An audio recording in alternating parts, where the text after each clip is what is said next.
ये धारावाहिक साहित्य अकादमी द्वारा पुरस्कृत उपन्यास दीवारों से पार आकाश पर आधारित है।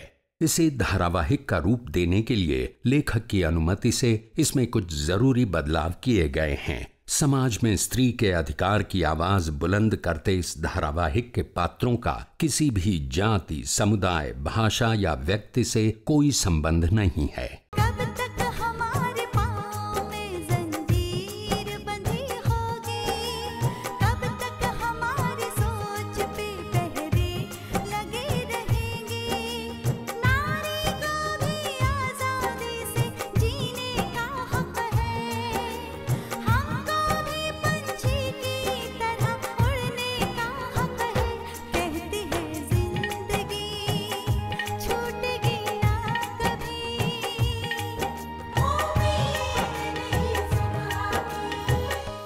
सदियों से औरत ही तो ये बोझ उठाती रही है, तो हमें भी उठाना ही पड़ेगा।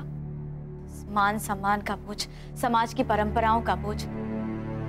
फिर ये बोझ उठाते उठाते चाहे कोई टूट ही क्यों ना जाए। मुझे लगता है अब हमें वसुधा की शादी के बारे में सोचना चाहिए। आशु बोलो जो। भाई लड़की तो मुझे गुणवान लगती है, अब आप बात चला ही लीजिए। नहीं नहीं भाभी, मुझे उस लड़की से शादी वादी नहीं करनी।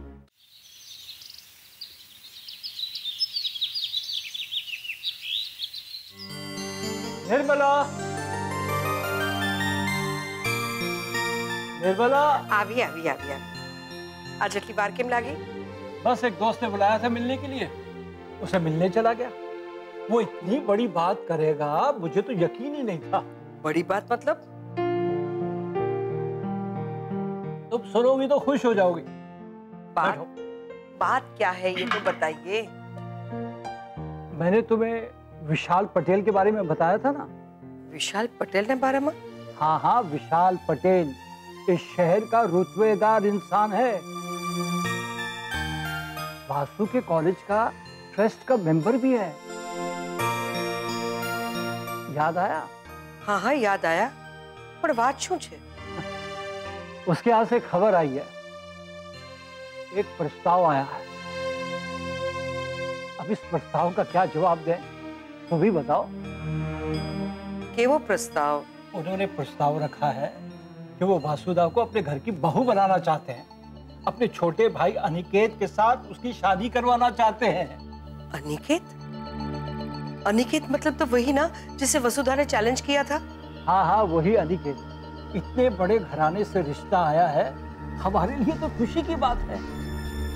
हमारी वसु इतने बड़े घर की बहू बनेगी, ये तो हम सोच भी नहीं सकते। और सोचना भी नहीं चाहिए।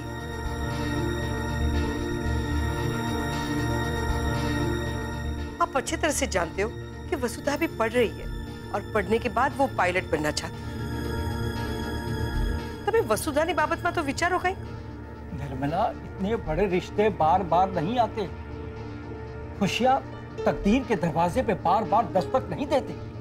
हो सकता है कि वासु की तकदीर ये चाहती है कि वासु एक बहुत बड़े घराने की बहू बने। मैंने कोई जवाब नहीं दिया, लेकिन ऐसे रिश्ते को ठुकरा भी तो नहीं सकते हैं ना। तुम सोच समझ कर जवाब दो और फिर हमें बताओ, फिर बात आगे बढ़ाएंगे। ठीक है? मैं तब तक फ्रेश होकर आता हूँ, तुम खाना लगाओ।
मुड़िए तो सही। कितनी देर कर दी आने में?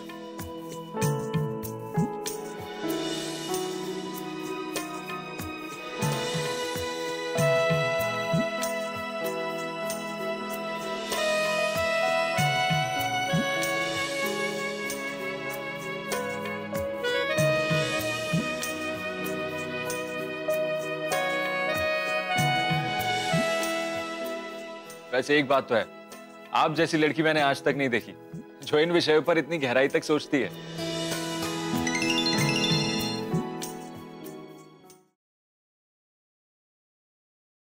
जय श्री कृष्ण आदित्य। जय श्री कृष्ण। आपने फोन किया, कुछ खास बात थी क्या? अरे फोन मैंने कहाँ किया था, आपने किया था। फिर मैंने सोचा आपको कुछ काम होगा इसलिए कॉल बैक कर लिया। अरे नहीं नहीं, वो गलती से आपको फोन लग गया था।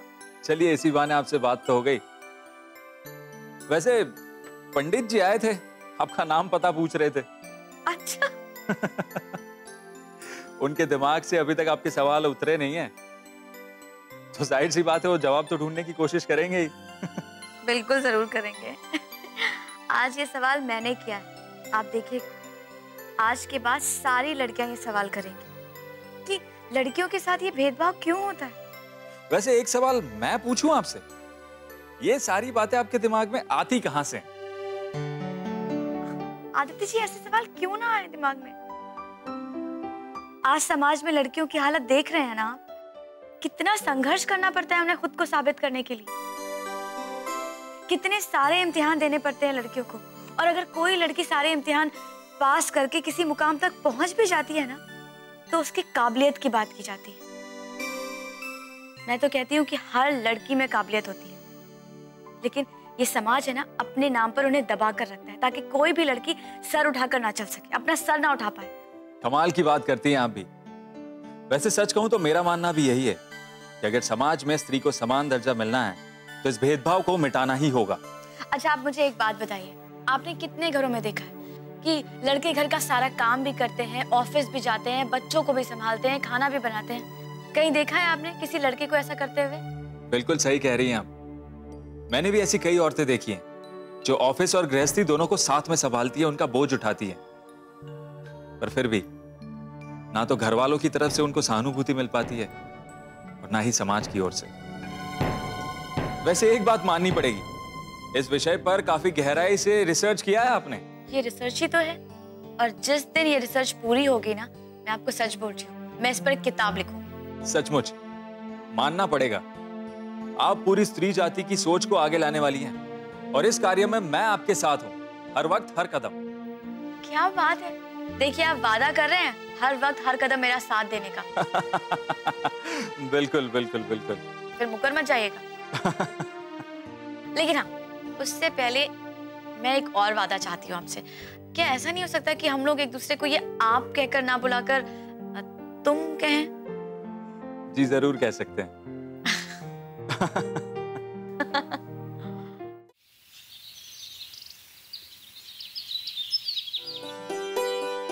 साहब नहीं आए अभी तक? जी मैम साहब आ गए, बाहर आपका इंतजार कर रहे हैं। ठीक है सकाराम, शाम को हम लोगों का खाना मत बनाना, मैं और साहब कहीं बाहर जा रहे हैं, वहीं से खाकर आएंगे। जी मैम साहब। ठीक।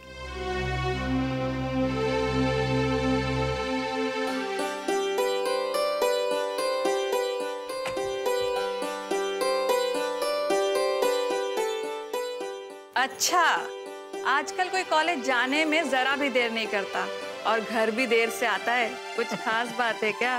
क्या भाभी, आप भी छेड़ती रहती हैं बस। मैं क्या छेड़ूंगी देवर जी, मैं तो बस आपके दिल का हाल जानने की कोशिश कर रही थी।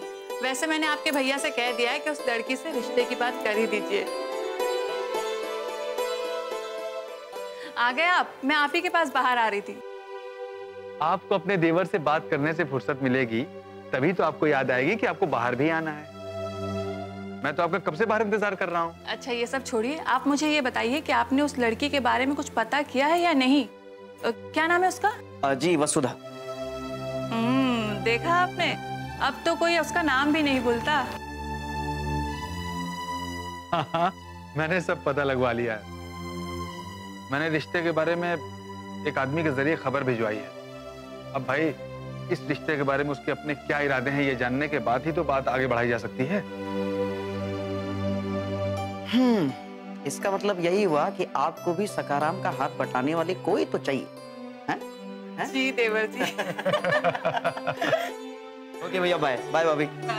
अब चले? चलिए आइए।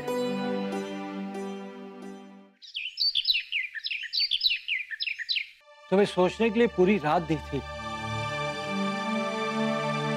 क्या सोचा तुमने? मुझे आज विशाल पटेल को जवाब देना है। पूरी रात में असमंजस में रही, आखिर रात जागती रही, फिर भी किसी नतीजे पर नहीं पहुंच सकी।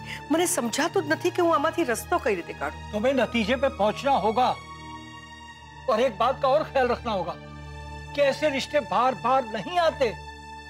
खाना कितना भी स्वादिष्ट क्यों ना हो, लेकिन जब इंसान को भूख ही नहीं है तो स्वादिष्ट खाने का क्या मतलब? जब हमें रिश्ता करना ही नहीं है तो फिर वो रिश्ता बड़ा हो या छोटा, उससे हमें क्या लेना देना? क्या? हाँ, मैं तो कभी नहीं चाहूंगी कि वसुधा के सपनों को कुचलकर उसकी खुशियों का गला घोटकर हम उसकी शादी कर दें। मने आप बिल्कुल पसंद न थी। अरे कैसी बातें कर रही हो?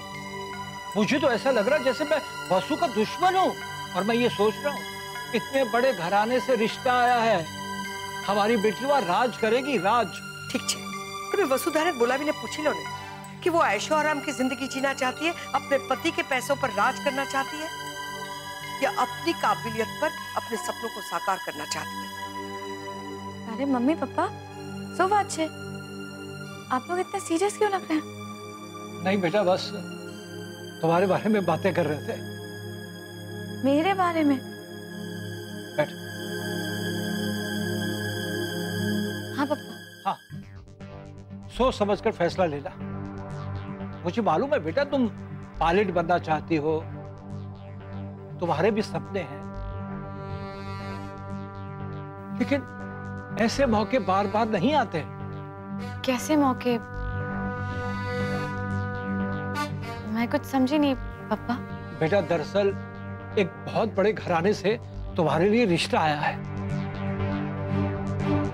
और मैं चाहता हूं कि यह रिश्ता हाथ से ना जाए। पापा, मैं शादी नहीं करना चाहती।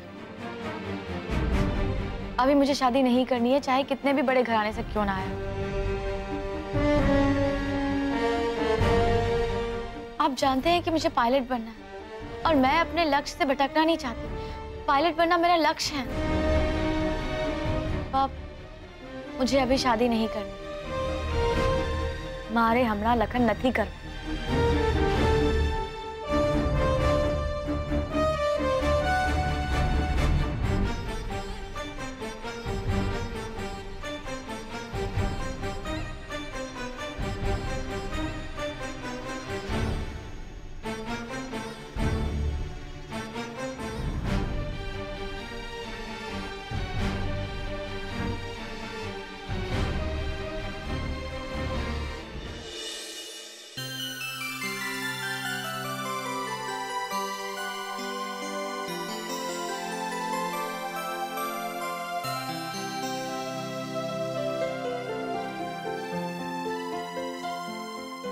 सांभळ्યું તમે? एक मिनट, आपने किसको बताया तो नहीं ना कि हम मुंबई जाने वाले? अरे ये भी कोई बताने वाली बात है? पापा, व्योमेश भैया को आपने बहाना क्या किया? अरे बेटा, मैंने उससे कह दिया है कि तुझे मुंबई में नौकरी मिल गई है, अब मुंबई जाकर देखेंगे। ऐसा झूठ बोला आपने? अगर कोई बात खुल गई तो? अरे तू चिंता मत कर भाई, हूँ छूने।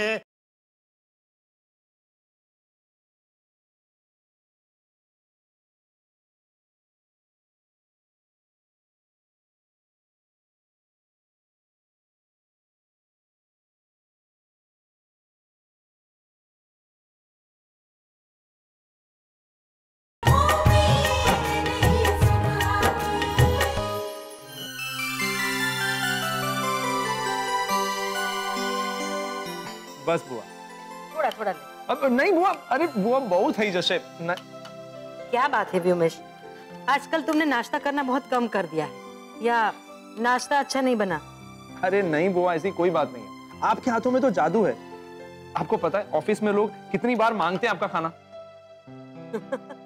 जब बहू घर में आ जाएगी ना तो उसे भी मैं इतना अच्छा खाना बनाना सिखा दूंगी। बुआ, आजकल आपके मुंह से ये बहू की बातें बहुत हो रही है। ये क्या रट लगा कर रखी आपने? बेटा अब मुझसे ये घर नहीं संभाला जाता। मनसुख भाई ने फोन किया। अरे हाँ, काका ने मुझे भी फोन किया था। वो कह रहे थे कि संजय की नौकरी शायद मुंबई में लगने वाली है। अच्छा, तो हवे अहमदाबाद थी અહીં આવશે? पता नहीं। हेलो, जय श्री कृष्ण ललिता बेन, केम छो? जय श्री कृष्ण मनसुख, अचानक इतने दिनों बाद कैसे फोन किया? हा? ये कैसा सवाल है बेन? अरे भाई हूं मैं आपका। हाँ? कौन का रिश्ता है? फोन नहीं कर सकता क्या? हाँ हाँ, एम बात नहीं, फोन कर सकते हो। अब बोलो, कैसे फोन किया? अरे वो व्योमेश से बात करनी थी, फोन ही नहीं उठाता वो। व्योमेश इधर ही है, लो बात करो। जय श्री कृष्ण काका। जय श्री कृष्ण व्योमेश बेटा, केम छो? हाँ बेटा, वो तुझे बताया था ना संजय के बारे में, वो मुंबई से उसके लिए अपॉइंटमेंट लेटर आया है। अरे वाह काका, आप तो खुशी नहीं बात है। अभिनंदन। हाँ खुशी की बात है, पर हम लोग के बीच बात हो रही थी ना बेटा कि मैं तो रिटायर हो गया हूँ, बेटियों की पढ़ाई भी पूरी हो चुकी है, अब लड़कियों को आगे ज्यादा पढ़ाने से क्या होगा? नहीं काका, आप बात साफ खोटी। शिक्षा सबके लिए जरूरी है, चाहे लड़का हो या लड़की। हाँ बेटा, साची बात है, साची बात है, पर मुद्दानी बात ये है बेटा कि संजय तो नौकरी के लिए मुंबई चला जाएगा, फिर हम लोग यहाँ अकेले रह जाएंगे, इसलिए हमको भी तो मुंबई आना पड़ेगा ना।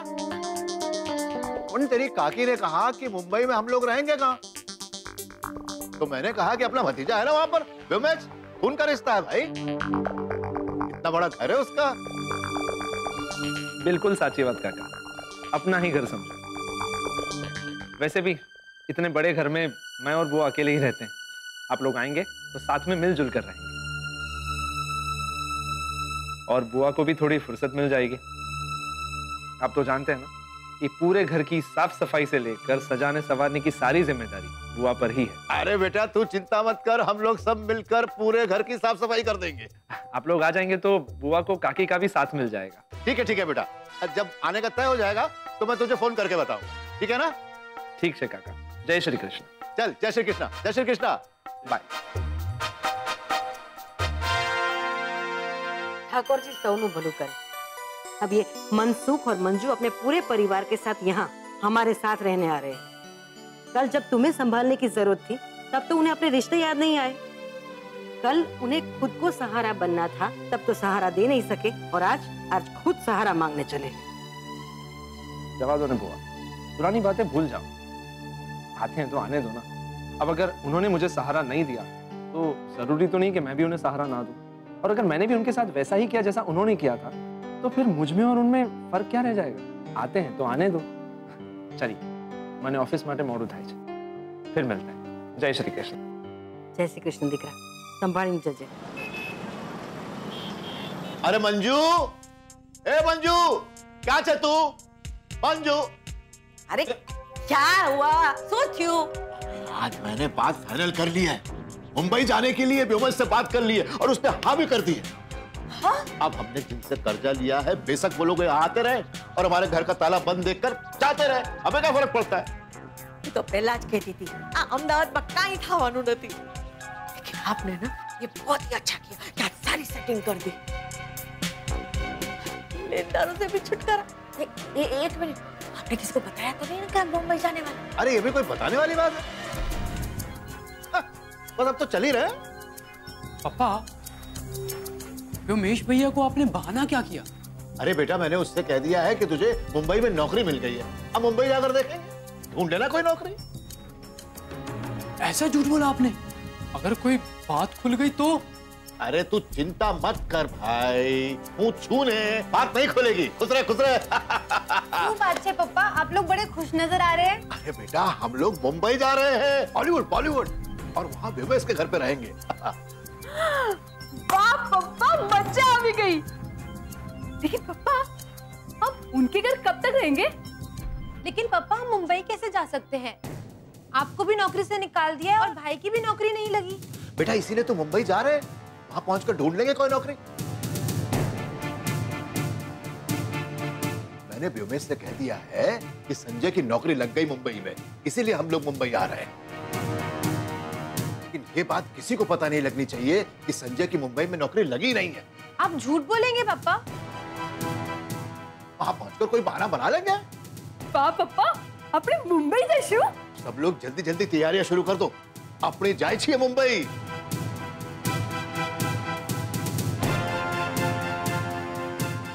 और हाँ मिस्टर आदित्य, आपके नॉलेज में आप ये बात फिट कर लीजिए कि मैं वसुधा का होने वाला पति हूं।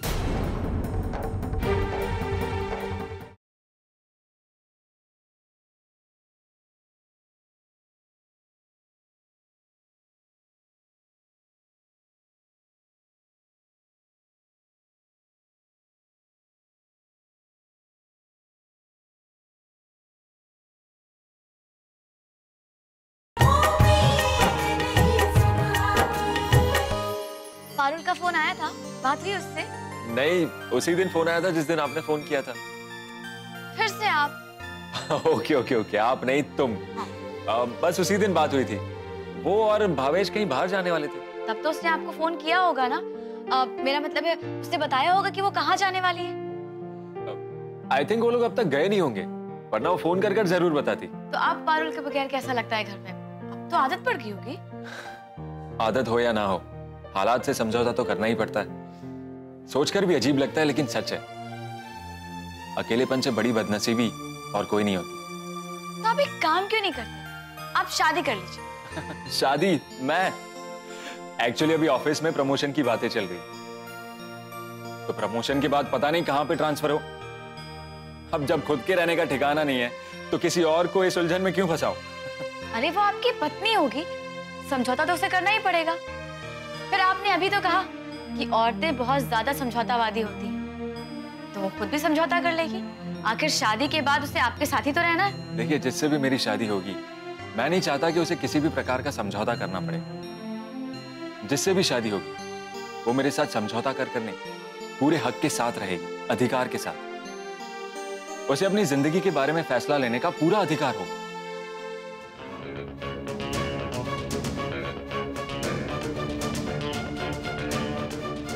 मेरे लिए बहुत खुशी की बात है कि आपकी सोच ऐसी है।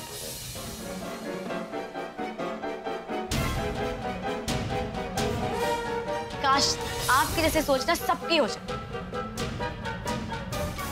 फिर से आप? मेरा मतलब है तुम्हारी सोच बहुत अच्छी है।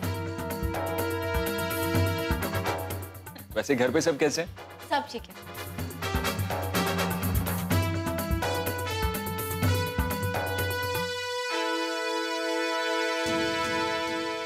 अरे अनिकेत, आओ बैठो। मैं यहाँ बैठने नहीं आया हूँ। सबसे पहले तो ये बताइए, ये यहाँ क्या कर रही है?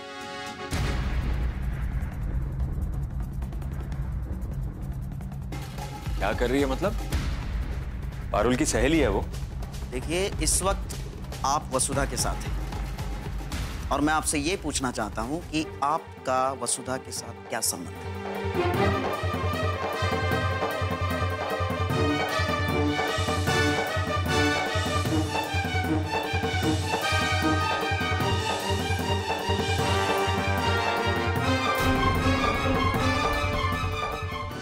तुम्हारी शादी मेरे साथ? तुमने ये सपना देखा भी तो कैसे देखा? जाओ और जाकर अपने भाई को बोल दो कि रात बीत चुकी है और तुम्हारा सपना टूट चुका है। किसी भी आलम में मेरी शादी इसी लड़की के साथ होनी चाहिए बस। जानते हैं वो मुझसे शादी क्यों करना चाहते हैं पप्पा? मुझसे हारने के बाद, मुझसे अपमानित होने के बाद वो मुझसे शादी इसलिए करना चाहता है ताकि वो मुझसे बदला ले सके।